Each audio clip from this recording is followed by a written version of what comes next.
Good afternoon and welcome to Lunch with Leaders. Today we have a topic that is going to affect every citizen within East Baton Rouge Parish. We are very, very disappointed that the organizers and the people collecting the petition declined to appear, even though they agreed to it on December the 11th. I hope you will use this opportunity, given the expertise represented on this panel, to ask if you have a frustration, if you live in that unincorporated area and you have a frustration and that's why you want to form that, then ask the people up here what can be done to address that need. I regret again that the St. George co-chairs are not here to speak for the people who've already signed the petition. I would also ask you at this time to turn off your cell phones, because this is going to be a very active discussion. Each person that is here will have a total of, there's 4, because the other 2 haven't shown up. They will have 6 minutes apiece to present their point of view, at which time the control will switch to you, the citizens of this parish. You are invited to ask questions of each panelist individually or collectively. Leaders with Vision has taken no position on this, although we reserve the right to take a position because, like you, we don't have all the facts yet. And if we were to take a position, it would require us, the board of directors and the membership, to come together, review the film, discuss it, and come to consensus, just so that you understand our process. We are a year and 1 month old, and we have not taken a position yet. So that's where we are at the moment. And with that, I'm going to ask Dr. Albert Samuels, one of our members, to come forward. Dr. Samuels wrote his dissertation on the history of East Baton Rouge Parish school system. And I've asked him to come forward and share. Where is he? Right there. Oh, there you are. Okay. I asked him to come forward and share 5 minutes, share with all of you the history of how we got to this point. Dr. Samuels, Albert, come on up.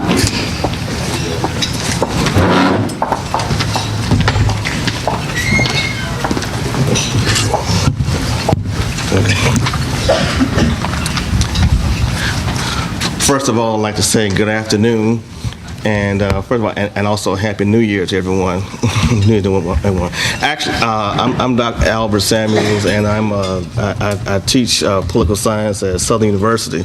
And actually, I think that perhaps you might have quite misunderstood what my dissertation topic was about.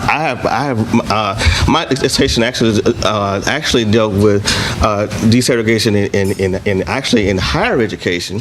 However, in part in doing my dissertation research, I had to be familiar with a lot of the K through 12 stuff.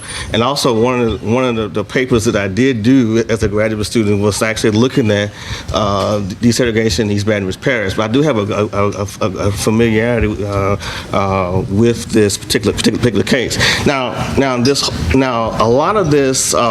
The talk of incorporating the proposed city of St. George stems from the failed attempt, at least in the last 2 sessions, legislative sessions, to create an independent school district in the southeastern part of Baton Rouge. Now, there have been rumblings about creating a district for a couple of years, especially in light of the pullouts of Baker, then Zachary, and then more recently Central. But it seemed as if that the impetus for this the gasoline was poured onto the fire in 2011 after Governor Jindal and his administration decided to change the way in which school districts were evaluated. They came up with a new evaluation system, supposedly a system that was more user-friendly with these ABC C, D, F grades. And so to the extent that by doing so, a number of schools in East Baton Rouge Parish were labeled as C, D, and F schools, which means that they were eligible to receive vouchers. That sort of seemed to animate this effort. And so in the context of the same session in which we were debating some very controversial education reform measures, this was also the same session in which this effort was also initiated, and the first time they came within 4 votes in the Senate of actually pulling it off. And the second time, they were a little less successful, and they didn't call for a vote the second time around, partly because they didn't have the votes. And so, and one of the arguments that was used for why they should not have a school district was that they were not incorporated, and so hence the incorporation movement began. Now, this movement needs to be understood in a historical context. The city of Baton Rouge historically had one of the longest running public school desegregation lawsuits in the United States of America. Brown v. Board of Education was decided in 1954. The initial lawsuit began in 1956. And then dragged on into 2003. Now, we heard a lot of news stories for many years about how we are the longest running deseg suit for so long, which kind of created this sense of fatigue with it. But what needs to be remembered about this lawsuit is that for the first 25 or so years of that lawsuit, the city of Baton Rouge, and also specifically more specifically, one of the judges that oversaw that case, did as close to nothing as they possibly could. And so it really was not until 1981, really 25 years after the suit was filed, that we actually have busing. And so some of what we need to understand about this, about how we got here, is that 25 years transpired before anything substantively happened. The city of Baton Rouge didn't stop growing while that was going on. And so some of how we got here has to do with the fact that for 25 years we did nothing. Nothing. We allowed the city to continue to grow as if this was something that we did not have to take into account. And even while the suit was going on, even while the court was under supervision, the board really did not cooperate with the judge in most of the cases. So it's hard to look at this issue in a vacuum. I'm told I'm out of time. Thank you, Albert. Okay. Okay. After everyone else has presented, if you have questions, we will let him come back to the table and answer any question you have. Now, starting with on the far end would have been Norman Browning. Not here yet. Then we have Dustin Yates. Not here yet. And next we have a councilman who represents the unincorporated area, District 8. And he has 6 minutes to tell his point of view. Would you welcome Buddy Amorosa? Well, thank y'all. And Gene, thank you for putting together this wonderful forum. I'm looking forward for great things that you and Leaders with Vision will continue doing into the future. And I wish everybody a happy New Year's. I'm going to kind of follow where Dr. Samuels was going with this. The need for the city of St. George shows basically the failure of our public school systems in East Baton Rouge Parish. And for our city to grow, for our city to parish to grow, we have to fix our education system. And that's the roots of this debate today, and it is and that's why that's basically why we're here today. But today's topic, the proposed city of St. George, it is a topic that is probably one of the most important issues that we faced in Baton Rouge since 1948, when the parish and the city of Baton Rouge consolidated the government, and we've been running through a consolidated government issue. And the effects of what's going on right now, it's going to have lasting implications for generations to come. If we don't fix our education system, we're going to continue the outward migration into Ascension Parish, into Livingston Parish. You know, my dear old friend Fred Dent used to say that Baton Rouge education was economic development for Ascension Parish. And it's still that, that's still the case. I'm elected from District 8. Half of my district is in the city of Baton Rouge. The other half is in the new proposed city of St. George. Because of that, I have, chosen to remain neutral. And I'll be honest with you, it's probably the first time in my life I've ever been neutral on anything.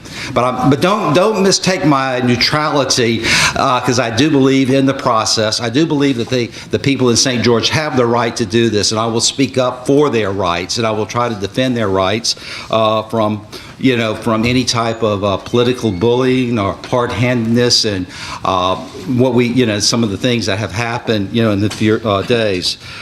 A couple of things that we need to look at in facts that I think that we can agree on. First of all, this is not a breakaway movement. This is not a secession movement. The city of St. George, or the proposed city of St. George, is that portion of southeast Baton Rouge. I think it's defined as, Ward 3, Districts 1 and 2, has never been a part of Baton Rouge. I think another thing that we can all agree on is that citizens have the right to organize, that citizens have the right, under the U.S. Constitution and also the Louisiana Constitution, they have the right to organize cities on that, and that we should not that this is pure democracy at its work, and we should have a debate. And I do wish that the leaders of St. George would be here today, because I think debates like this are very important, and that it's the facts need to be known, and that's what I'm trying to do, is trying to stay neutral, but I want good information to go out. And I think this third fact that I think we can agree to is that the city of Baton Rouge have been balancing their budget for years, and nothing was wrong with that. They've been balancing their budget for fire protection, from police protection, from money generated from the parish, and that was the agreement. So nothing was wrong with that. And if the city of St. George becomes a reality, I think Dr. Richardson will show that it will cause a great burden to the city of Baton Rouge.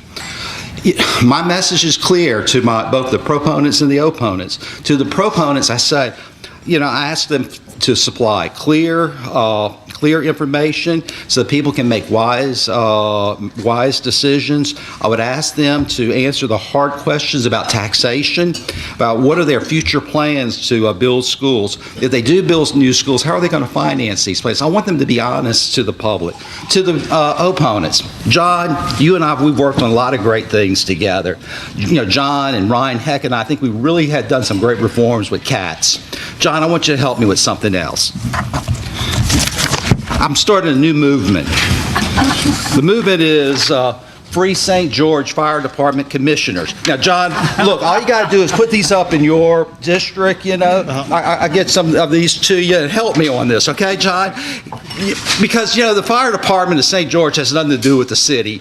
And when you hold the commissioners hostage, that's cheap political tricks. That's trading votes. That's trading favors on that. So, John, I know you're going to help me because you've helped me in the past, and I look forward to working with you on this. But anyway, let's have a dialogue. Let's have a debate. And really more important to the city, to the citizens of Southeast Baton Rouge, of the parish, I ask them to take this issue very seriously. Ask the hard questions. Ask what are the long-term implications of the city of St. George. And only you. I can't sign the petition, and if you don't live in if you don't live in the district, you can't sign the petition. Only the people that live in the district can sign the petition or vote if an election is called. And I ask them to choose wisely. So thank you, and I look forward to further questions.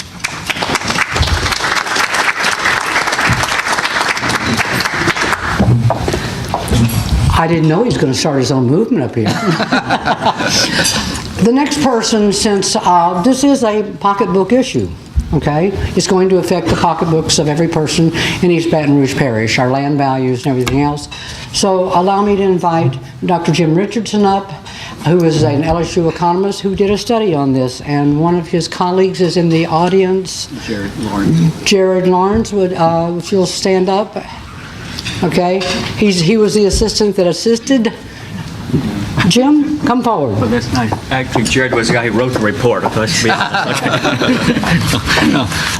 Thank you very much, and buddy, thank you for your comments. I think what we did, and this is Jared and Roy Heidelberg and myself did this study. We did it for the Baton Rouge Chamber and the Baton Rouge Area Foundation. They didn't tell us to take sides. They said we want information because if the city of St. George is proposed and is accepted and is created, what impact will it have on us, which is a legitimate question for the city of Baton Rouge and the remaining unincorporated areas. So we first said, let's look at how we're going to look, population-wise, economic-wise. Population-wise, the city of Baton Rouge, about 55% black, 40% white, 5% it's going to be Hispanic and others. That's just a fact. Good, bad, or indifferent. It's a fact. There will be a division there. Number two, economically. And now listen carefully to the numbers. 60% of the households in Baton Rouge, city of Baton Rouge, will make less than $50,000 per year. Go to the proposed city of St. George, 60% of the households will make above $50,000 per year. That difference is substantial.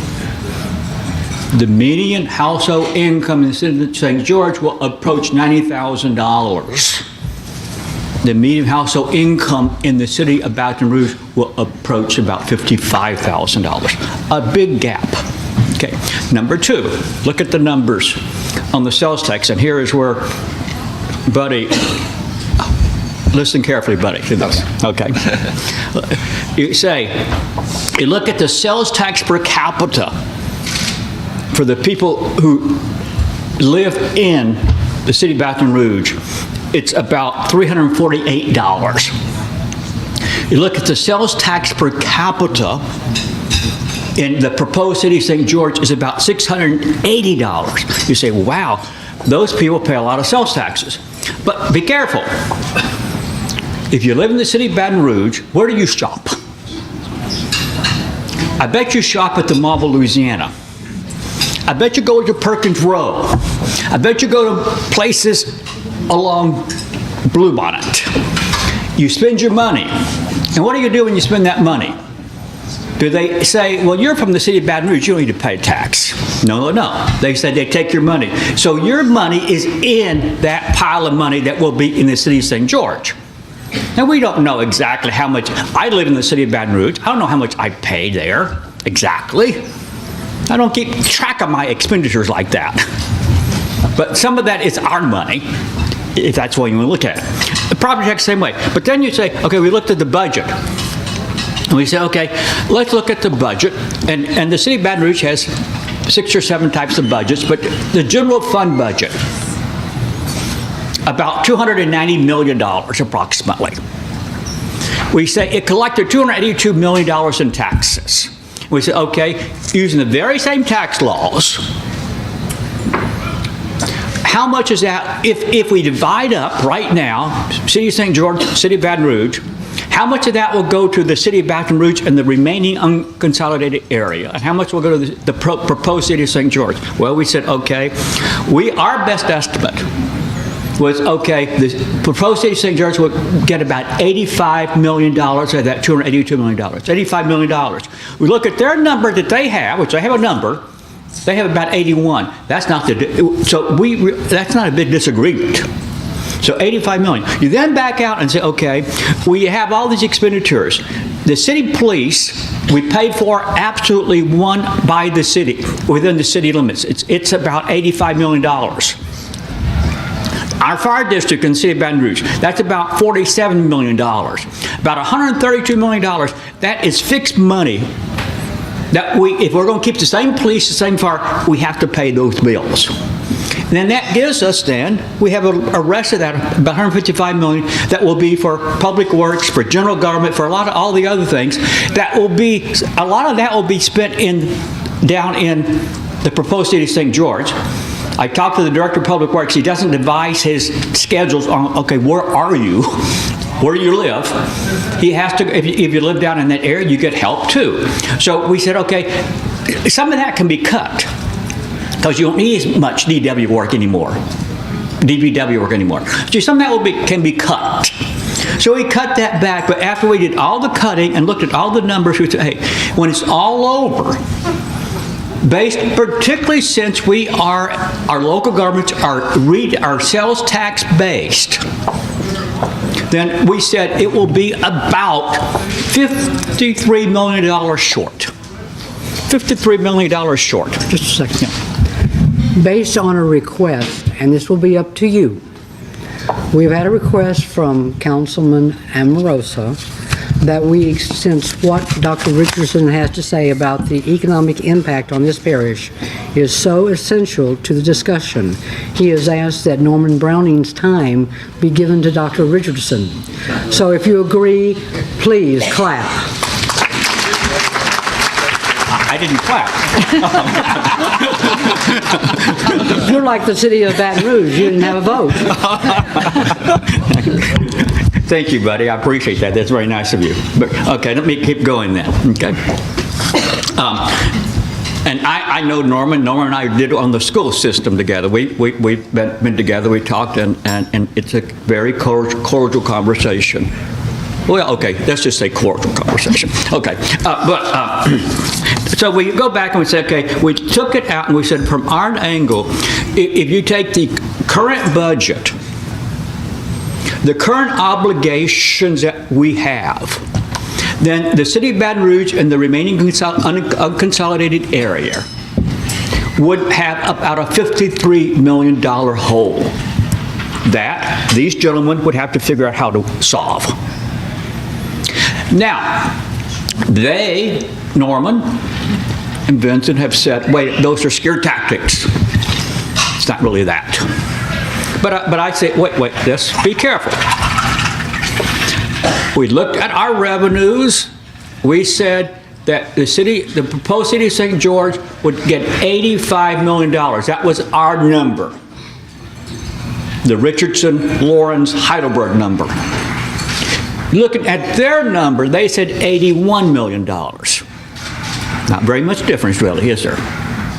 Now, they also said, okay, but they said there are some parish offices that we will fund 100%. Because there are parish offices that are in that budget. The only thing is that is not a legal commitment. It's not in the proposed charter that you're voting on. They can, and I don't doubt their integrity, I don't doubt that, but there's no legal obligation really. So we had to go by the fact, okay, what expenditures will move down there and what will not. So we said we think our number, $53 million, is a very good number estimate of the financial problems that the city of Baton Rouge will have. And as I said, that's not because all of the money is their money. It's because of where the retail venues are located. And what will happen, we, as the city of Baton Rouge, should take care of itself. Will do what? They'll say, we want that mall to be where? Just on this side of our city limit boundaries. It'll be natural. Remember, like talking about the mall, and I would say for the city of St. George, these are things that I think they need to think about. They have a budget, and it's kind of interesting. On the budget line here, they made their estimates, and they would say, okay, they're going to spend, this is their budget, this is their projected budget for finance. It's, let me get it here, $1,000,000 $602,827. I haven't had an interesting projected budget that precise. I'm really concerned, where are the pennies here, okay? Where are the pennies, okay? But, you know, that's a really, and then they put out, okay, by competitive bidding, it's going to be contracted out. And some of that can work. But again, I think they're going to be very surprised that, well, if this budget's correct. And if I were a city, if I were a member of that community and voting, I would ask, wait a minute, how do we come up with these numbers? How can we be sure? There is no doubt that if they have $85 million, that their city government will not cost $85 million. That's right. At least right now. That is correct. But if they then make these other obligations for that to $28 million, then there's an issue that we have. It gets closer. So I think there are real problems here. And that does not say anything about the school system, because the same issues on the school system, if indeed that's the goal, and I agree that with Buddy, that is the goal, that has certainly always been the focus. You then have the school issue, the economic conditions are the same. You have this difference, you have a tremendous change in the financial situation of the East Baton Rouge Parish School System. So if that's the situation, you then again create another problem for another institution in the city. So I think this is one of the things we have to kind of think through, and this is why it affects not just those people who live in St. George, it affects all of us. And that's why it should be a community-wide debate. Though I know legally, I don't know who has, they obviously have the right to vote and right to assemble and right to make proposals for their community. So I think this is a real key issue here. It is a community-wide discussion because it does affect other people in the community. And I think the other element is I've just talked about the general fund. You have retirement fund plans that have financial liabilities. Post-employment benefits, financial liabilities. So you have a lot of long-term obligations that we have to start counting in. They have made references to them, but again, those are specific obligations that we need to be concerned with. So I think the financial side of the story, there's a lot of details out there. Our report initiated that discussion in detail. That is important to both sides of this issue. Thank you very much. Thank you for the extra time. Thank you. So education has been one of the key elements, okay? And to paraphrase Jim, the devil's in the detail, right? We will go to Belinda Davis. Belinda, would you come up and tell us what you think about the educational situation? Hello, my name is Belinda Davis, and I'm the president of One Community, One School District, and I'm the mother of 3 boys in the East Baton Rouge Parish Public School System. And I would just want to start out my discussion to say that the East Baton Rouge Parish Public School System is not a failure. If you believe that Governor Jindal's accountability system and rating system does anything accurately, and I realize that's up for debate, all right, the East Baton Rouge Parish Public School System is a C-rated district. The last time I checked, a C average in high school got you tops and a free ride to LSU. Okay, so a C district is not a failure. Do we want to stop there in the East Baton Rouge Parish Public School System? Absolutely not. But the reality is that we are one of 17 school districts in the state of Louisiana, according to last year's data, that has a free and reduced lunch population of over 80%. Of those 17 school districts, our school district is outperforming 2/3 of them. We are moving in the right direction, and my organization's goal is to continue to spur that process by empowering parents to be involved in their school system and urging our school district to continue its progress and to continue it at a faster pace. So I'd like to say that just off the top. The second thing that I'd like for you to know is that if the city of St. George is incorporated, it does not equal a new school district. I know that advocates for the incorporation of St. George, most vocally Mr. Woody Jenkins, have said that if this new city is created, that they will not have to go back to the legislature to get a constitutional amendment to fund their school district because they're going to be something new, a city school district. Well, the Department of Education has says that is not true. You will have to have a constitutional amendment to fund your school district because the Constitution identifies the parish school districts plus the city school districts of Baker, Monroe, Bogalusa, Central, Zachary, and no other.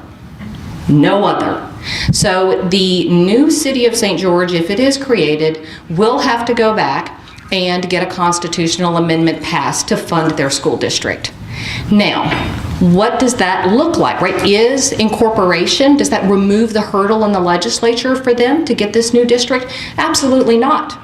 All the incorporation of the city of St. George does is make all of the rest of our arguments from previous legislative sessions even stronger.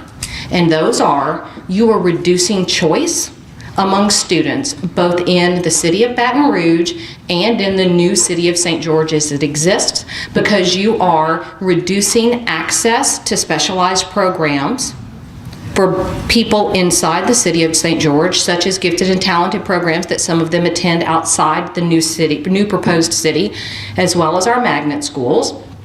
And in addition, you are reducing choice inside the city of Baton Rouge because you're going to reduce our ability as a school district to fund specialized programs. We are primarily concerned with our students with disabilities.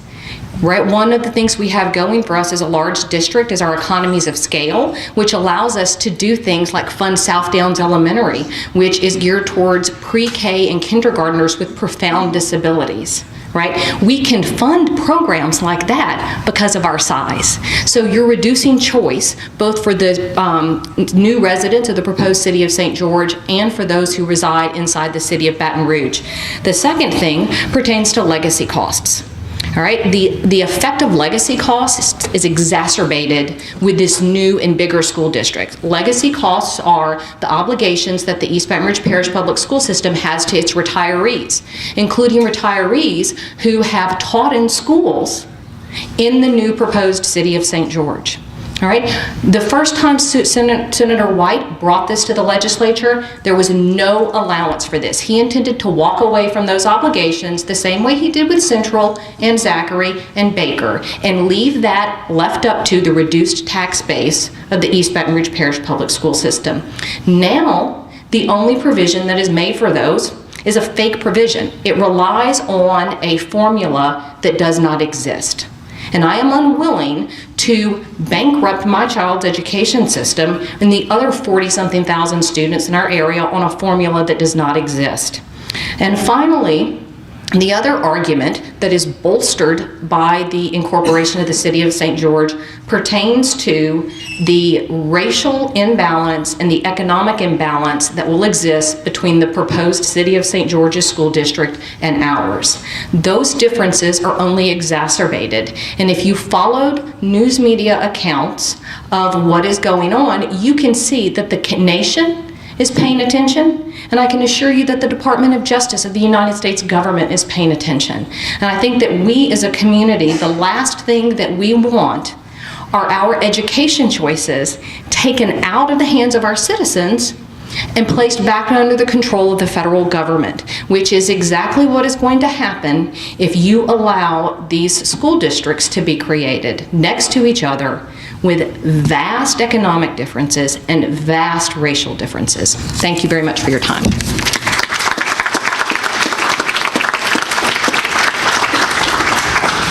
Now, on each of your tables, you will find cards. If you have any questions, if you will hold them up or walk them over to that table, your choice, they will be answered when we are finished with all of the panelists. Our next panelist is Councilman John Delgado. He was specifically asked to answer the legal challenges that the incorporation of the city of St. George. So, would you welcome John Delgado? Thank y'all very much. Gene started off this forum by stating that we don't have all of the facts yet. And I think that what we have seen here is a lot of questions that have been raised. And over the last several months, some of these questions have popped up. I've got a whole list of them that we're going to go over today. The answer from the St. George Incorporators to all of these questions seems to be faith, trust, and pixie dust. It's always, it'll just happen, or we will sub it out, or we'll contract out that service, but there's never any clear answer to any of the questions. And so what I'm charging you all today to do is, when you leave this forum, ask these questions. These are critical questions that we have to have answers to. Buddy alluded to this earlier. The number one question and obviously this is all about this creation of a school district. So the number one question is, will it happen? Will you get a school district by voting for St. George? I would submit to you that that's still up to the legislature, and that voting for St. George has nothing to do with creating a school district. What would that school district look like if it were created? We've had 3 different answers from the St. George Incorporators. One is the pie shape in between 10 and 12. One is the city boundary of the proposed city of St. George, and another is the expanded boundary that eats into city of Baton Rouge schools. If they don't know what the school district's going to look like, how can they possibly tell you that it's going to happen? Belinda alluded to federal involvement. Another question I would ask them, do you think that if you're creating a city that is 70% white, that's going to spend 30% more dollars per student on its education system, do you think that the federal government's not going to come in and say, hey, you can't do that? Legacy costs, retirement costs, how are you going to pay them? And also, more importantly, you're telling me you will pay them. Are you part of a governing authority that I'm not familiar with? Because you can't sign a contract with the city of St. George because they don't exist. All that you have are spokesmen, but they're not going to be the government of that city necessarily. Construction costs. You want to build 6 new schools. Right now you're paying 45 mills of property tax. Central and Zachary pay nearly double that. You want to build 6 new schools. How are you going to pay for it? Because you can't pay for it with faith, trust, and pixie dust. You have a capacity right now for 5,000 students, but you have 10,000 students in the public school system in EBR that live in the proposed city of St. George. If you create a new school district for the city of St. George, where are you going to sit those students? Are you going to keep sending them to our failing school system? Why would you make those kids suffer so much? The taxes, we're going to talk a little bit more about the taxes in a second. Public services, okay? If we're not talking about the schools, let's talk about the public services. What public services will the city of St. George provide to its citizens directly? Which public services are you going to contract out? And which do you expect the parish, the consolidated government, to provide? I don't have answers on any of these questions. The police, that's a critical issue, because obviously crime is another factor that they bring up as why they want to create their own city. In their proposed budget, they say that it's going to cost $3 million to contract with the sheriff to provide policing services for the proposed city of St. George. Can I see that copy of that contract? Has the sheriff agreed to charge you $3 million? I haven't seen any of this from Mr. Gautreaux. If he did sign a contract, who did he sign it with? Because back to what I said before, there is no governing authority in the city of St. George. Have you considered the impact that you will have when you lose economies of scale? We are able to provide public services to the parish because we're all working together. It's like a marriage. When you separate, your costs go up. Where's your city hall going to be? Where are your public buildings going to be? How are you going to pay for them? Because you're not planning on raising any taxes, but you still have to build these buildings. You can't run everything out of the fire station. Okay, where's your city court going to be? What departments are you going to pay for? Finance, DPW, planning and zoning. You're going to create a new planning and zoning department? Are you going to have different ordinances for your zoning than we do in the current city parish? So you're going to have people on one side of the street having a particular zoning and people on the other side of the street that are in the city parish having a different type of zoning. Human resources, legal. How are you going to pay for your how are you going to pay for your lawyers? I know that we don't like lawyers, but you know I'm one of them, and I understand that we have to get paid. Let's look at budget comparison. Okay, the proposed budget for the city of St. George, and Dr. Richardson's going to be much better at talking about this than I am. But the proposed budget for the city of St. George spends $564 per person. Baker's current budget spends $852 per person. Zachary's current budget spends $954 per person. Bossier City spends $1,132 per person. Lake Charles spends $888 per person. Monroe spends $1,125 per person. How can St. George do it 50% cheaper? It cannot be run on faith, trust, and pixie dust. Okay? What is the effect on the bond rating of the parish? What is the effect on economic development for the parish? What is the effect on crime in the parish? The BRPD has already said that the proposed budget would cut, the proposed impact on their budget would be a 20% cut in BRPD budget, and therefore the services they provide to the citizens. The crime is not going to stop at the city boundary between Baton Rouge and St. George. You don't have a right to hurt your neighbors. These are serious questions that have to be answered well before we go to the ballot box. This is a serious matter, and we need these answers. Faith, trust, and pixie dust will not cut it. Just like Peter Pan, the St. George organizers need to grow up, and they need to show up, and they need to answer the questions of the citizens of this parish. Thank you very much.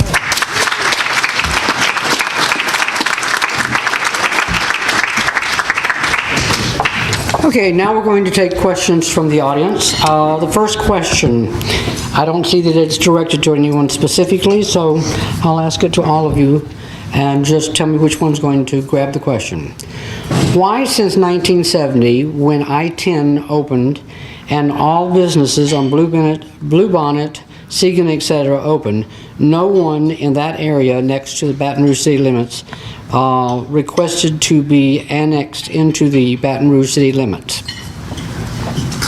John, that's your district. Why don't you take it? It's your district, John. It's my district, but I wasn't born in 1970, buddy, so I think that, quite honestly, the city of Baton Rouge hasn't sought to annex anyone because we've always left it up to them. Just like when I made the offer to have businesses and property owners annex into the city of Baton Rouge, we've left it up to their choice. The only thing I can respond is that it really just hasn't been something that the people have sought.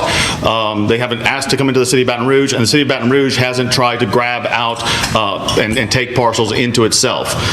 We are currently offering that to property owners who live adjacent to the city-parish boundary line.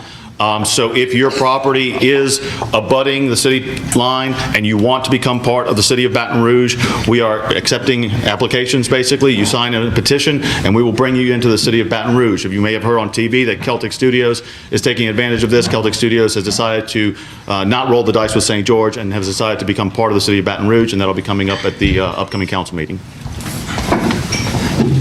And let me follow up on John, because I was born in I was around in 1970s. Baton Rouge consolidated the government in 1949. And I think at that time we were looking at New Orleans. Orleans Parish is the city of New Orleans. And I think that was kind of the vision that Baton Rouge was at that time. But Baton Rouge was very rural at that area. You come back into the 1980s, Pat Screen was the mayor. And you started seeing with Pat Screen, Pat Screen was from New Orleans, so I think he kind of understood what New Orleans had done and wanted to try to do it to Baton Rouge.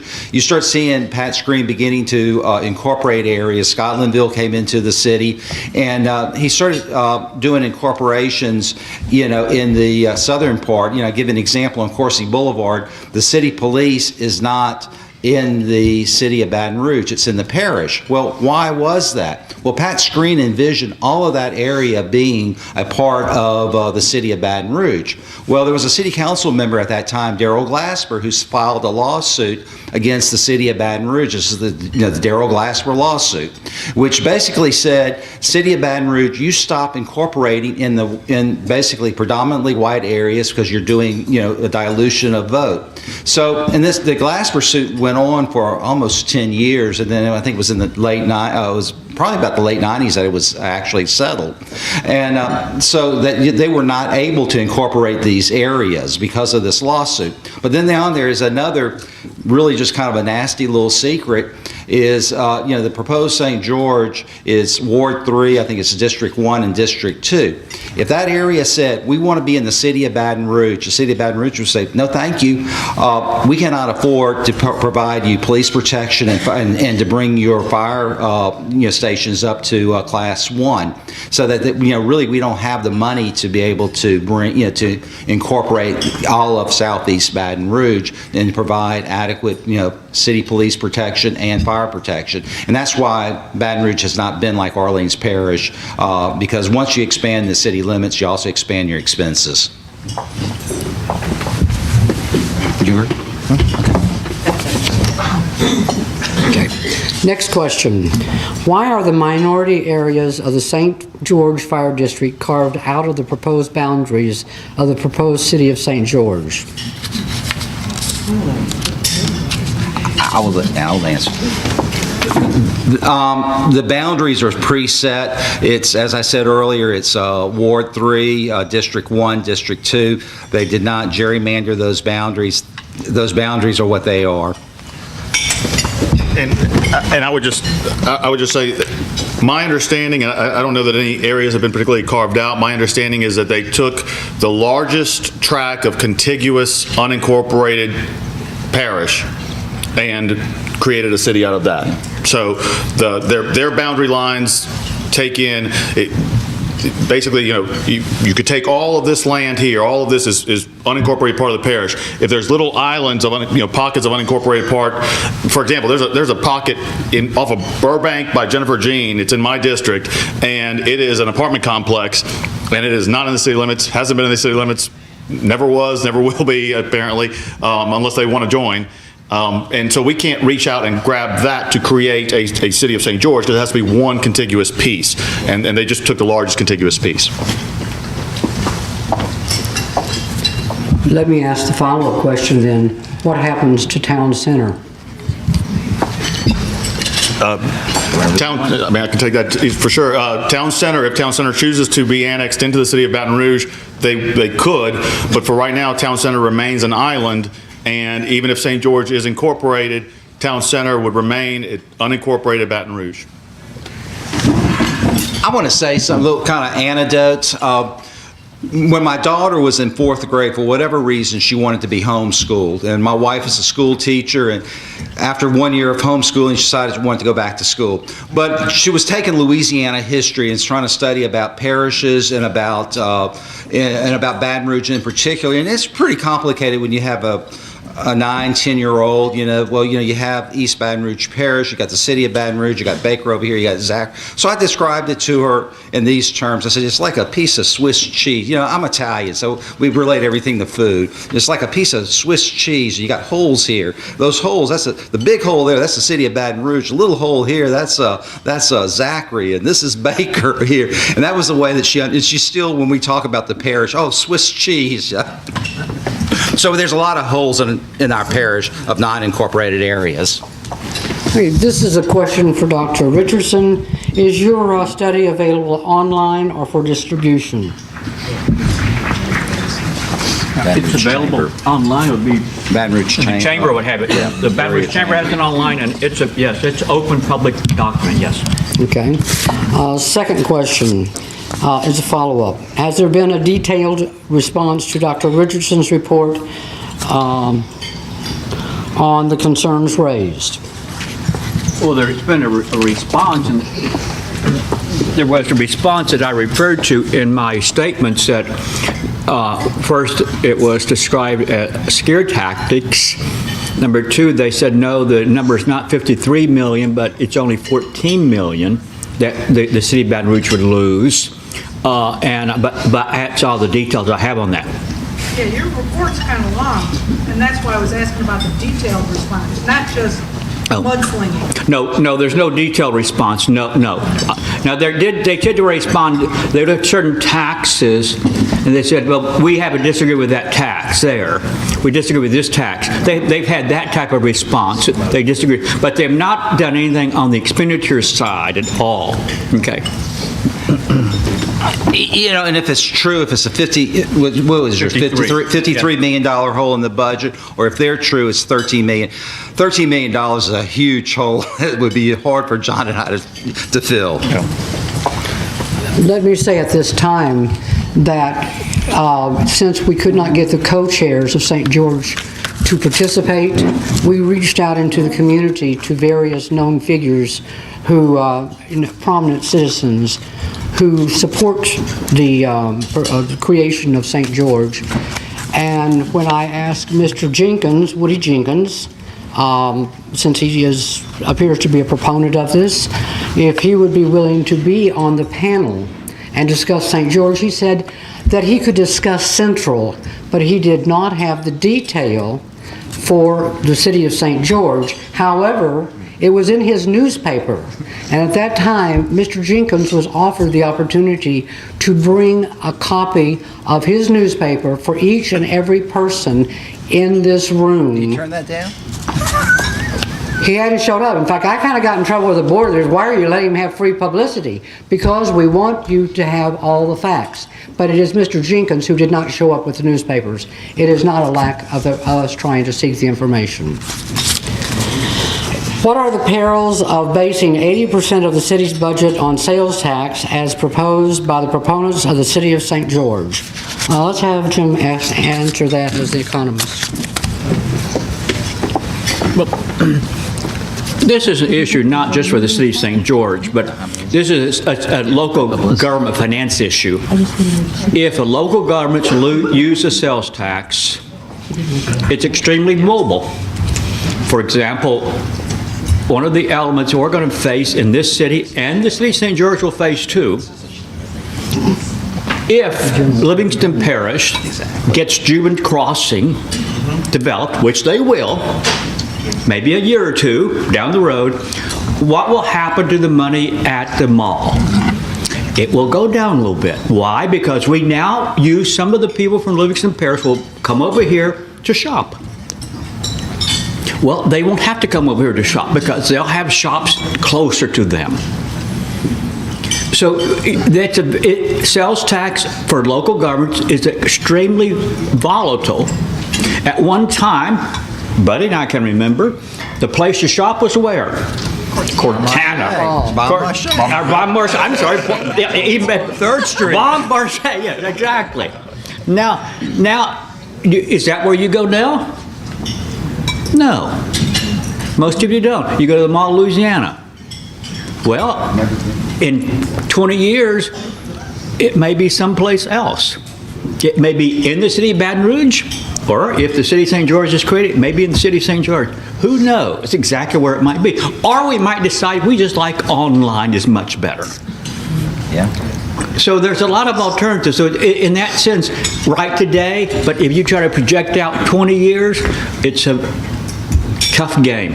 So the real problem is not the city of St. George's tax base. It's a local government base that we have to deal with. Next question. Why can't all of Baton Rougeans vote on this issue, especially since it impacts all of us? I always like historical perspectives, and back in 1973, you had the Louisiana Constitutional Convention, and believe it or not, one of the major issues that were facing the convention was concerning what we're talking about today. How does a town, how does a city become a city? And a lot of the African American delegates on that issue, that was a very close and personal issue to them. And there was areas like Scotlandville, they thought, well, maybe Scotlandville would want to become a city sometime in the future.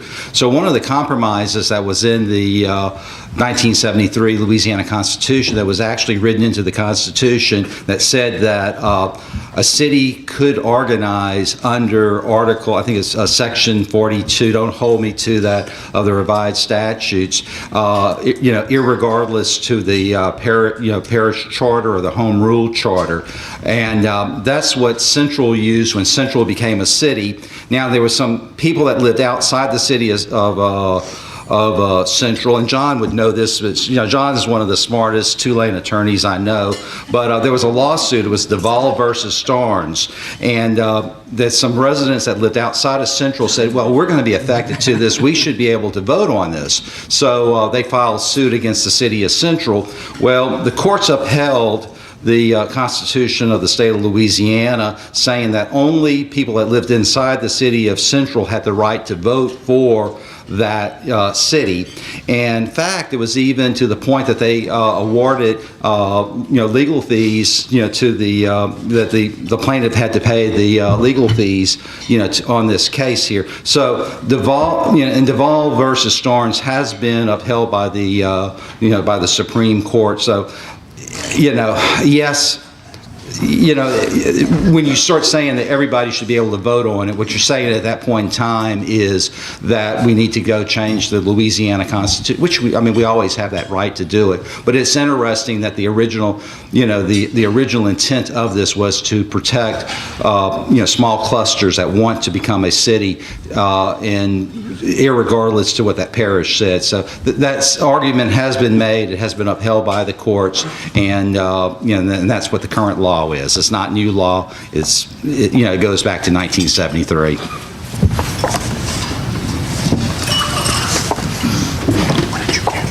I would like to take a moment of personal privilege and recognize one of the original people who helped put together the plan of government. Elliot Atkinson, would you please stand up?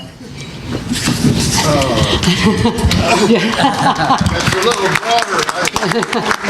I've merely served on 2 plan of government amendment committees. Oh, no, that was back to the League of Women Voters in '49, okay? Anyway, very provocative question here. What happens to the infrastructure of the proposed city, which Baton Rouge has paid for, like the buildings East Baton Rouge paid for, the fire department, Woodlawn High? Does St. George intend to repay anything for anything that it takes with them? We don't know. We don't know because they won't answer the question, and they're not here to answer it. But moreover, even if they were here to answer it, they're not the governing authority of St. George. What I would tell you is that the city parish would expect to get paid back for buildings that it owns and operates. I would tell you that the school board would expect, in the East Baton Rouge Parish School System, would expect to get paid back for the buildings that it funded and operates.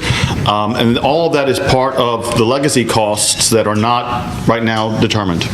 But it's certainly going to be something we're going to have to talk about if this does come to pass.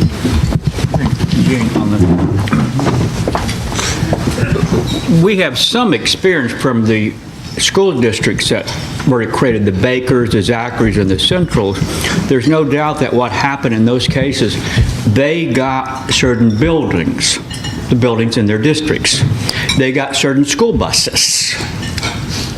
So those assets were essentially transferred from one owner to another owner as part of the division. Now, that was in Baker Zachary's case. There was a huge surplus of money, well, a huge amount of money sitting in the bank for the school district. That was not divided up. That was kept by the East Baton Rouge Parish School System. On the other hand, they did not take any of the legacy cost, the retirement issues, the post-employment benefit issues. That was all left with the school system. So there will have to be intense negotiations over that transfer. And the city government, there is no example to go by exactly. And then you also have the debt that we've accumulated to pay for the streets, the green lights, the things of that. then that's part of a cost. That's why the negotiations will go on and on and on, so both sides better get ready to pay their attorneys. And our good Tulane lawyer friends right here will make a fortune off of this. One thing, though, Dr. Richardson did say about the Green Light program, the Green Light program is a parish tax, so they would continue paying that parish tax, for those bonds. Okay, buddy, you and John grab this one. Okay. Would the incorporation of St. George make the current consolidated system of government obsolete? I'm going to say that our system might be obsolete already. We do have a consolidated form of government. Our mayor, president, which John and I have had many discussions about this, and we've had discussions among ourselves about this. That to me, irregardless of what happens with St. George, I think that we need to look at maybe, going into maybe a different direction where you definitely have a president of the parish and a mayor of Baton Rouge. I would be interested what Dr. Samuels would have to say with that, because I would like to see going more towards a professional type of a government where you have a city planning type of government. The system that we have, we were one of the first in the country to have it. I believe that Jacksonville might have followed us, but I think Jacksonville abandoned it. I know some other cities have. To me, it is something that really needs to be rethought of, and that we need to really evaluate. Is the consolidated government really working the way that was envisioned in 1949? And I think that's not a discussion we have to have, irregardless what happens with St. George. John, you have anything to add? Really don't have a lot to add to that other than to suggest that I think if we lose a consolidated form of government, we will do ourselves a great disservice. I think that it would be very dangerous for our parish. The way that we are able to work together for economic development, to fight crime, to do all the things that we've been doing for infrastructure, we do so because we have this consolidated form of government. What would occur if St. George is created is the balkanization of East Baton Rouge Parish, where everyone is out for themselves and everyone's only focused on their own particular aims, and you'd go from having 4 cities in a parish that work together to having possibly 40 cities, like some other municipalities have gone to, and I think that's very dangerous. Now, we have a question from one person in the room that wants to know, where does one go to sign the petition? I don't know. They're not here. I'm sorry, I don't have that answer, okay? I heard the St. George. John, your side. I heard the St. George Fire Department was having a petition drive. And by law, they can. John, be nice. My group has always been about allowing individuals to make an informed decision. So even though I adamantly oppose this, you should go to their Facebook page. So go to the Facebook page, you just search for St. George, and at least once a week they post information about where that petition is available. So I hope you change your mind, but that's where you can go to find that information. Thank you, Belinda. By the way, I went to that link, cityofstgeorge.com. It didn't come up. That's the reason I didn't mention it. Okay, so... It does come up. It's a very good website. Facebook is... Okay, yeah, I know the St. George leaders come up, but I just, maybe it was my computer at that time. Question: if dissatisfied with East Baton Rouge Parish school system, why not form new charter schools instead of a new city and school district? You want to speak on that? I would say Dr. Sammy. I think that one argument against forming charter schools is that when you look at the evidence about how well they are faring in our state, they're not doing so well. The highest performing charter schools in the East Baton Rouge Parish Public School System are those that are run by the East Baton Rouge Parish School Board. They outperform the charter schools that have been chartered through the Recovery School District. So That is an option, but it's not a very good one from an educational outcomes perspective. And also, and someone wanted me to say, in the interest of fairness, is there a petition that you can sign for opposition to the creation of the City of St. George? There is a group that also has a Facebook page called Residents Against the Breakaway, and there's a link to a petition there that you can sign. So now, while it's not legally binding, it is a way for you to show your opposition to the city.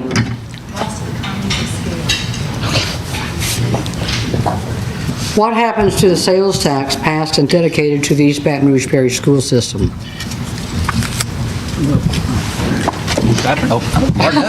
Yeah, I just started back up on you. Well, again, based on what's happened in the past, if indeed, let's say it has to go to the vote of the people, it goes past the legislature, it goes to the vote of the people, and the people approve it, then typically in that sales tax will be then, this is the new school district, it will collect the 2% tax, same tax base. One tax base does have food and drug in it, one tax base does not. The same allocations, the same dedications, so unless they then have to go and get their people to vote to change it if they want to. But that's what happened. I mean, in Baker, they've raised the school tax, the sales tax. And then if they're really planning to build 6 schools or what, again, I have not seen the details. I don't know what their plans are. If they really do plan, they're going to be hard pressed to do it on the existing budget. Period. They'll have to raise some money to do that. The current tax that was passed in East Baton Rouge that is dedicated to East Baton Rouge Parish School Board. Yeah, but they will. That was voted on to go to them. Does it continue to go to? But remember, it only is defined as the geography of the East Baton Rouge Parish school system. So if we vote to have a new school system, we are saying the East Baton Rouge Parish school system will be at different boundaries now. Within that boundary, we'll still go to the East Baton Rouge Parish school system. But again, outside of that boundary, that will not be East Baton Rouge Parish school system anymore.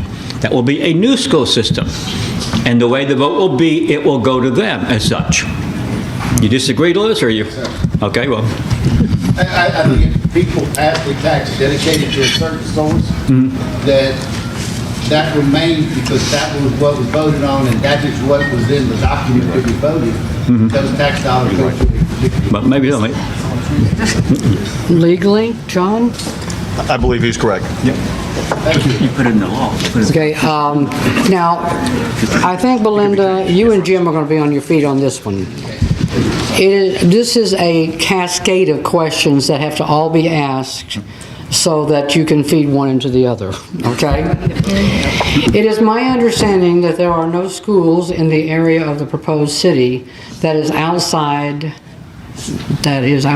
of the originally proposed school district. What will be done to immediately provide schools for the students in this expanded area? Are additional schools planned? How long will this take? How will it be financed?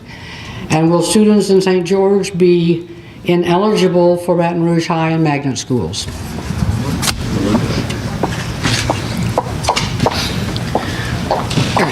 If the school district is confined to the incorporated city of St. George, they are about 5,000 or so seats short in their school system. When they discussed this, and I think I read this in the paper as well as some of it at their public meetings, when it was confined to the city of St. George, the plan was to build multiple new schools, which, depending on if it's elementary or high school, can run you as high as $60 or $70 million based on the most recent high schools built in East Baton Rouge Parish. They plan to put your students in T buildings while they build schools, which typically take 2 to 3 years to build. So those 5,000 students will be housed in T buildings while they build the schools. Now those numbers change slightly if their school district also includes the pie-shaped wedge of the proposed Southeast Community School District, which includes part of the actual city of Baton Rouge. So we're still working on getting the numbers on how that's going to change their capacity. But so they will have those. They are going to be short seats.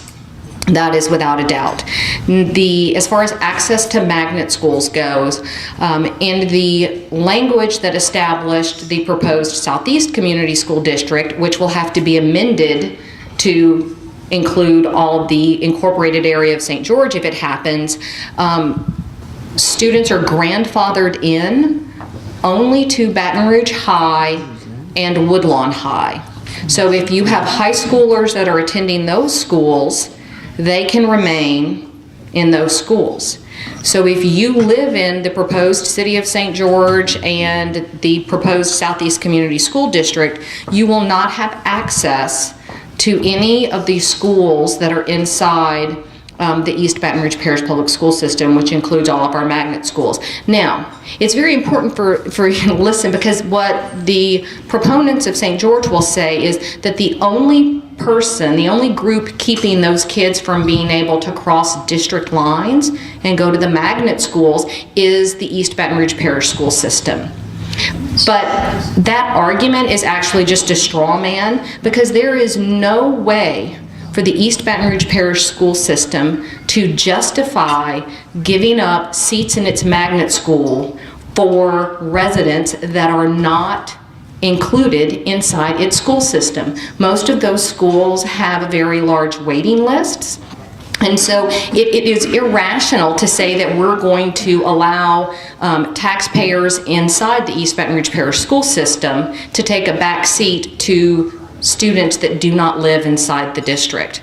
And the other, quite frankly, the other possibility is, if this new city and school district happens, the East Baton Rouge Parish School System may not be able to continue to have the magnet system that it has today because of economies of scale. So there is a lot that has to be addressed there. But as far as the legislation is now, only Baton Rouge High students and Woodlawn students currently attending those high schools will be allowed to stay where they are. Right, now off on another topic. How does the formation of St. George affect the comprehensive planning and land use of future Baton Rouge?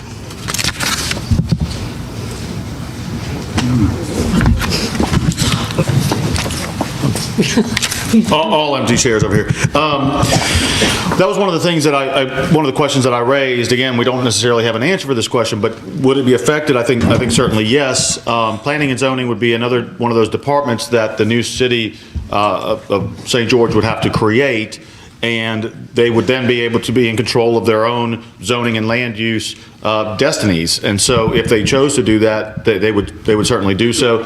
I suppose there's nothing that would prohibit them from continuing along with the current future BR, our current land use and zoning plan, although when that plan runs out and when it's completed, then whatever the next plan is would be just for the city of Baton Rouge or the remaining part of the parish, and St. George would be on their own to do as they see fit.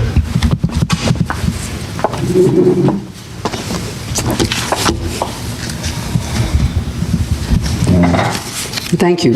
I'd like to ask Dr. Richardson a question. Is there, based upon the current proposed, although there's a question here that says that the proposed lines for the school district and the unincorporated area are different according to maps which have appeared in the Advocate. Why is that? And is there a proposed resolution to address that issue? I can speak. You can take that one? Okay. Again, this is one of those things, one of those questions that I raised at the beginning. What would this proposed school district look like? The initial school district was the Southeast School District that was going to be the pie shape in between the interstates. Those boundaries were approved by the legislature, although there was no funding mechanism approved, so that's why they didn't get a school district. Then they said, well, we're going to create the city of St. George, and the city of St. George has some of that pie shape in it, but not all of it, because part of that pie shape is within the city of Baton Rouge. So they're creating the city of St. George, and that created potential district number 2. And then when they realized they were leaving out a substantial portion of the people that they had previously promised a school district 2, they went and said, okay, well, we will also take part of the city of Baton Rouge's school district and the city of St. George School District for option number 3. So that's where you get those those different maps in the Advocate. It's because they really haven't made up their mind what the school district is going to look like. And it's not unusual for the city of Baker, for the city of Zachary, their school district expands further than just the city of Zachary. Central does the same thing. Now, what is kind of unusual is that you're going into the city limits, of another city and claiming that. But but it's not unusual that you would have a school system that would extend larger than their actual incorporated area. You see that in Zachary and Central. I'd also like to point out that the pie-shaped wedge has some of the highest performing traditional public schools in our district, so it makes sense for them to take A, B, and C schools out of the East Baton Rouge Parish School District, because overnight, this new school district, without anyone learning a single thing, is going to be a B-rated school district. They're our highest performing traditional public schools in the East Baton Rouge Parish Public School District. This is a game where you draw lines based on economics, right? It's not a coincidence that Zachary is the top performing public school district in our state with the lowest number of free and reduced lunch students in our state. And so when you can draw lines based on socioeconomic status, overnight you're going to have a B school district. Those schools right now are Bs on average when you put all of the kids back in them. Thanks. Quick question, Dr. Richardson. Dr. Richardson, if the proposed city of St. George becomes a reality, what do you think that's going to do to the property values in Baton Rouge, the city of Baton Rouge? Interesting question, because one of the questions people asked me and asked Jared immediately, should we sell our land in city of Baton Rouge? And we, of course, said, be a little bit more deliberate. No, but I do think it obviously changes like that can affect values. I would not anticipate any major impact unless there is a huge differential and it really becomes extraordinarily night and day in terms of the cities. I would hope that will not happen, and we'd work out all the complications, that we would somehow make it more a very friendly separation then. But again, obviously, if that's an issue that we have to worry about, particularly if people start worrying, should I move over here? Or perhaps if they're better schools, should I move over there to this new area? You up the values in one place, you down the values in another. So there will be all sorts of economic ripples, but I can't tell you precisely we know this will happen. We don't know exactly what will happen. It depends on all of the other things happening as well. I guess that was sufficiently vague, right? I hope. I think that almost goes into a swag. Okay. All right. For Belinda, I'm sorry. Dr. Samuels. Yes. Dr. Samuels, you wanted to add something? Talk loud though. We have to get you on camera. Okay. There's one factor, one at least assumption that has not been discussed in this whole thing that's going untouched. One of the assumptions of this whole movement and the whole reason why some people say they want to create this district is that they just automatically assume that they're just going to do better. That we could do a better job than the East Baton Rouge Parish system. Now, one thing that is not being taken into account is that we are now making a shift to Common Core. So once again, in a very short amount of time, the means by which we evaluate schools is being changed on us again. And if you've been paying attention just a little bit, there's been a lot of angst, not just here but all over the country, in terms of how we are transitioning to this new system. But if you peel behind the layers, some of the people who are actually supporting this new system are saying this outright. One of the objectives for some people with implementing this Common Core system is to actually create a higher market for more charters, more vouchers. Because what it will do by changing, what it will do by creating a new system here is that it basically is going to artificially lower the ratings of a lot of school systems, and some of them explicitly say that they even want this to happen in suburban districts. See, up to this point, most of our education reform discussion has concentrated in urban poor districts. We've berated urban poor districts about how badly they're doing in schools. We've completely ignored the role that poverty plays in academic achievement. Most of the education reform stuff is predicated on the idea that poverty has nothing to do with academic achievement, which flies in the face of decades of social science research.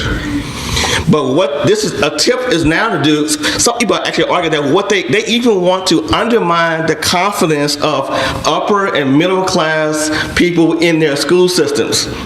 That's what some of them actually are stating, that's what their objective is.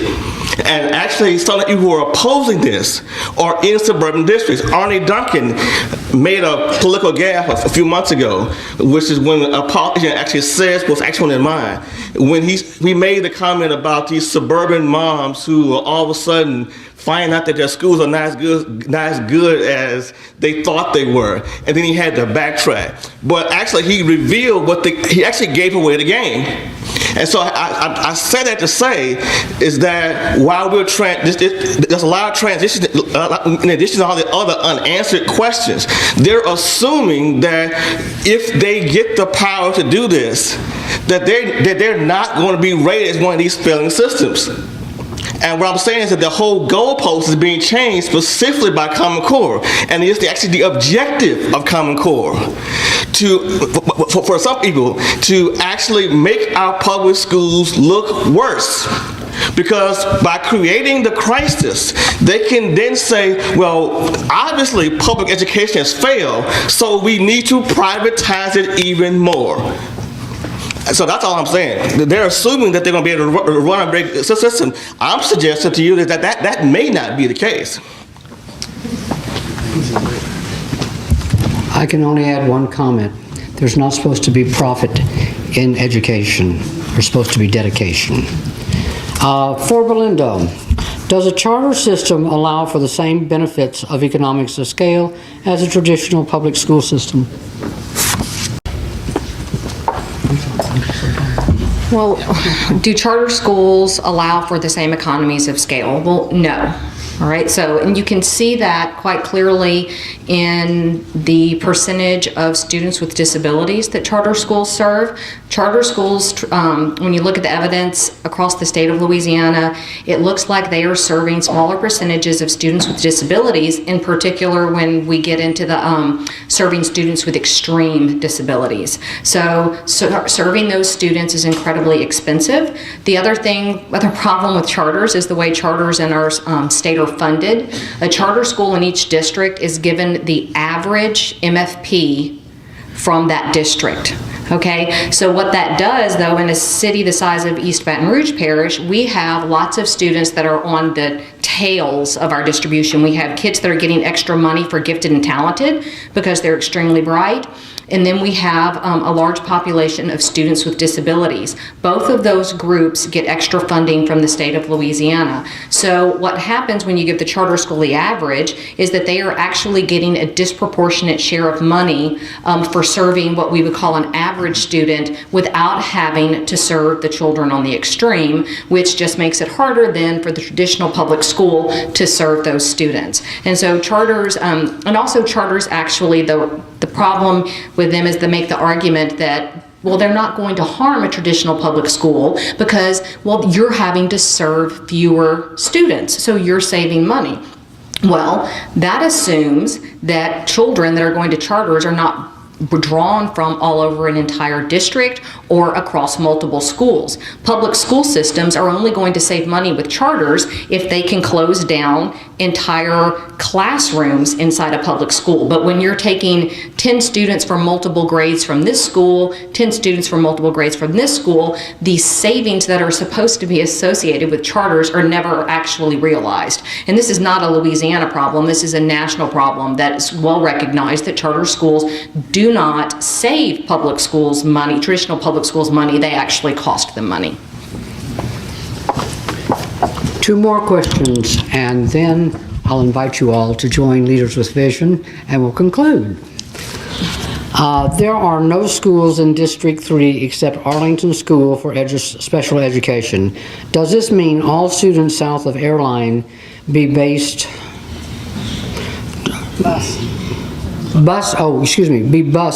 to the southeastern area?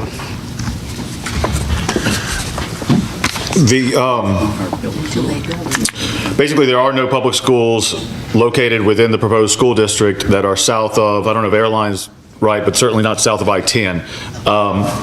And there's no high school there in the proposed area. They would actually, that's where they're talking about building these 6 new schools. They're talking about building 3 elementaries, 2 middles, and 1 high school in that area. Of course, again, how they're going to pay for that, and when they're going to build them, and how long it's going to take them to get them built, and what you're going to do with the 5,000 extra students. And by the way, if this school district takes off and you actually have more people joining the public school system within that district, what you would do with those extra students, again, all of those are unanswered questions. But yes, until those schools get built, where do you put the students?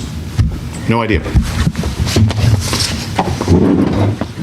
You know, I started my talk off and I said the essence of this debate is education. And I think it is good that we have really come to, I guess what the essence is education. And, you know, we have a serious problem in this country with education. You know, we look at Zachary and we say, oh, Zachary's #1 in the state. Well, our state is like, what, 47 or 48? Yeah, I mean, so we're way on the list. Well, let's look at the world. You know, United States is right in the middle of the pack, and each year that they do the, you know, testing, I think of 9th grade students, we keep going lower, you know, in that pack. So we have, you know, for the past 50 years, we've had a failure of education, and that, you know, to have a vibrant, growing community, you have to have a good public education system. Now, I will take issue with Dr. Samuels and also Belinda here. I do believe that charter schools can play a very vital role in this, in trying to improve our education system. But we have seen in the past 50 years, Southeast Baton Rouge, because of the court order that we were under, and maybe rightfully so, you only have 1 high school, Woodlawn. And you have not had, the schools have not been built in that part of the city of Baton Rouge, and that right now, if you start looking at our demographic numbers, and you start looking at, I mean, I was talking to a good friend of mine, and his daughter, I think he was telling me, was thinking about coming back to Baton Rouge. She decided to, I think, to go to Mandeville, I believe, because of the education that we have here in Baton Rouge. She would be forced to put her children into a public, school system. Until we're going to continue to start having an outward migration into Ascension Parish and into Livingston Parish if we don't do something about the education. Is St. George the answer to it? I'm not sure. But at least we need to have the debate, and I think that this debate is very helpful to try to solve those type of questions. Albert? 1 minute.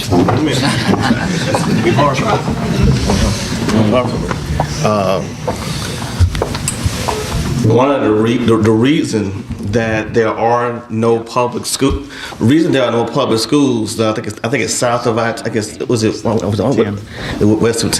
of 10. That is a relic of the school desegregation lawsuit. And that because of the lawsuit that limited the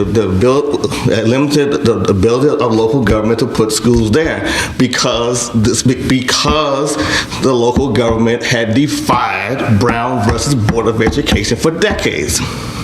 Okay? It is also a relic of the fact that Baton Rouge, and partly because of poor leadership, refused for decades to pass a bond measure for its schools. We essentially allowed the schools for decades to essentially fall apart. It'd be like buying a house for 30 years and never painting the house, never adding on to the house, never keeping it up, just letting it fall down. In 1996, after the consent decree was enacted, voters of Baton Rouge, by a 2-to-1 margin, voted down a $900 billion bond for the schools.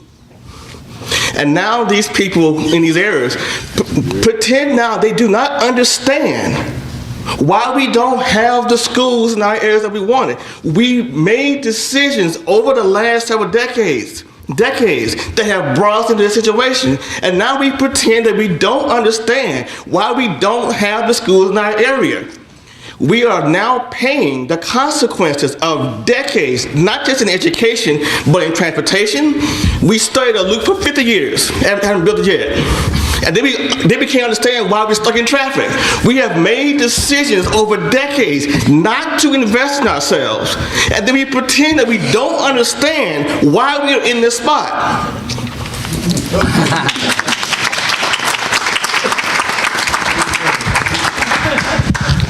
Well, I can tell you, Albert, I'm a Louisianan by choice, not accident of birth.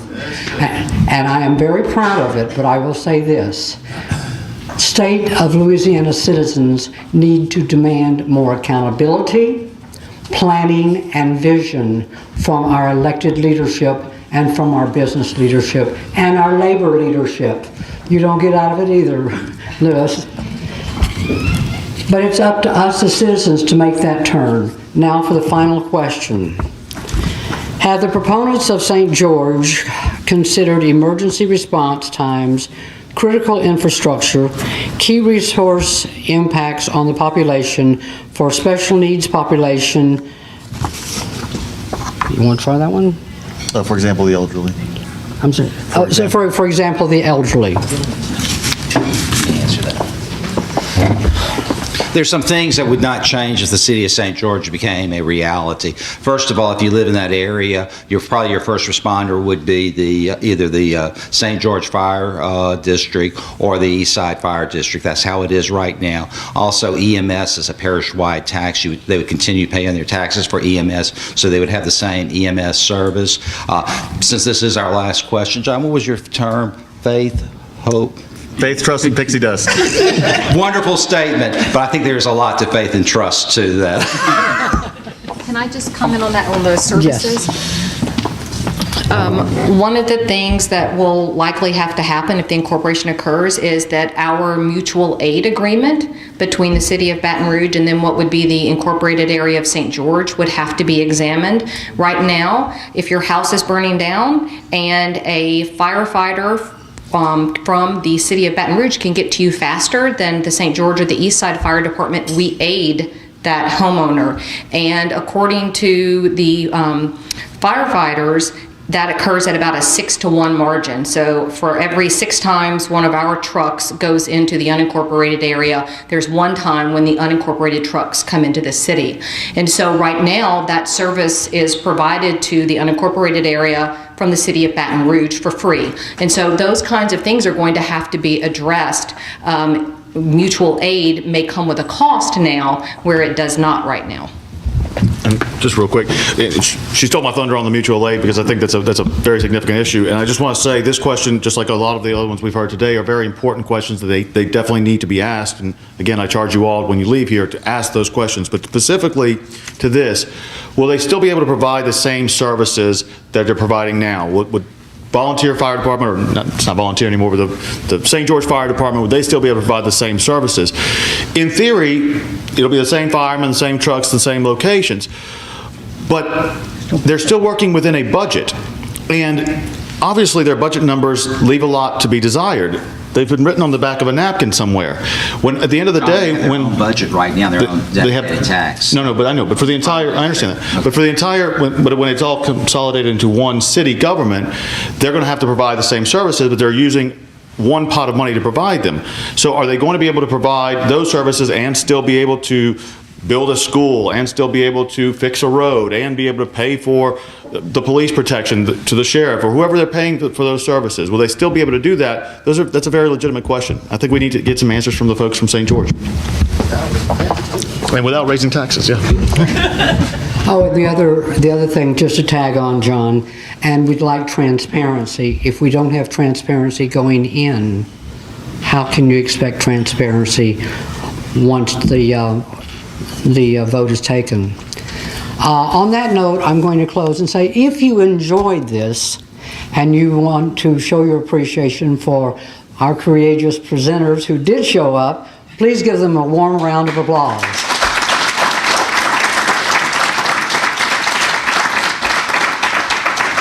We thank you very much for coming, and we invite you to join us and support this effort to get information, unbiased, across the board answers from the people who are going to be impacting our lives. Join us at Leaders with Vision. I'm Jean Armstrong, and I'll see you on the third Thursday of next month. Thank you. Thank you, Dean. That was great. Appreciate it.